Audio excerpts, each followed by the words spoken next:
What's up guys, I'm Zain and today I'm going to show you how to add admin on Facebook page. Now first thing you should do is to open your Facebook application on your phone, and after that you'll have to click on your profile picture right here. Then go and select the page that you want to set an admin for. So I'm going to switch right now. Then I'm going to click on these three lines right here. Then click on this settings icon, tap on it. Then here, as you can see, it will show you this page. Now after that, go to audience and visibility, then click on page setup and try to find this option right here, page access. Click on page access, and here, as you can see, you have this option, people with Facebook access. So I'm gonna select here, add new.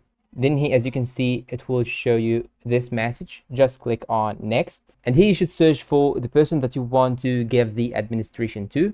So I'm gonna search for myself, and after that it will show you this page right here. Now you have some options, like in the content section right here, it says that he can create, manage or delete posts, stories and more as the page, and you will see more details here. And here down below you will have this option right here, toggled off. You can choose between toggling it on or toggling it off. If you want to give him the full control, toggle it on, but be careful, by toggling this on, this person will be with full control. He can give access to others, he can make others admin like him, and he can remove anyone from the page, including you. And the worst scenario, he can delete the page. So be careful who you set to be an admin. And after that, click on give access, and here you should type the profile password just in order to confirm that you are doing this option. And that is it. Don't forget to like, subscribe, comment, share, and see you in a new video.